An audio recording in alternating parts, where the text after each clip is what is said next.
ওনারা আমি উনি বলছি কেন, এটা ওনার, আমি মাস্টার ডিগ্রি পাস,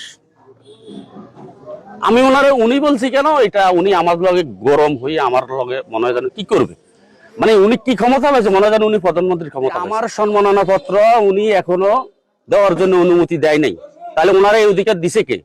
ওনার অনেকগুলো অভিযোগ এখানে আছে। এর মধ্যে উল্লেখযোগ্য হলে উনি কাউকে কোনো মানে কারোর সাথে ঠিকমতো কথা বলে না, ফোন ধরে না, ওনার কাছে কেউ গেলে উনি ওর সাথে ঠিকমতো কথাই বলে না। এর মধ্যে আমাদের ইউনো ম্যাডাম নাসরিন আক্তার,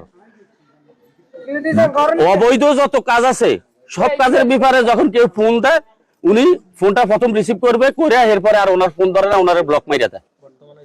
স্টেজের কাজ দিয়ে যাইতে দেয় নাই, তাহলে এটা কি প্রোগ্রাম? এর আগে আমার কাছে রিপোর্ট আছে, এই প্রোগ্রাম করার ব্যাপারে ওনার কোনো আগ্রহ নাই।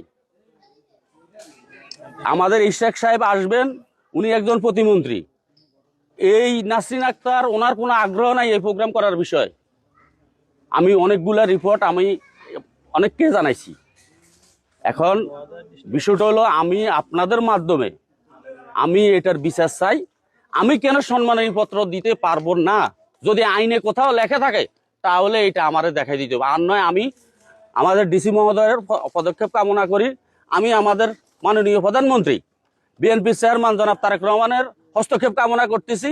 এই যে আওয়ামী লীগের দোসররা, তাদের কাছে যে আমরা নির্যাতিত হইতেছি তৃণমূল, এই প্রশাসনের মধ্যে যে আওয়ামী লীগের দোসররা যারা কাজ করতেছে, এরা যে তৃণমূল, আমরা তাদের কাছে নির্যাতিত হইতেছি, আমাদের কি দেখার কেউ নাই?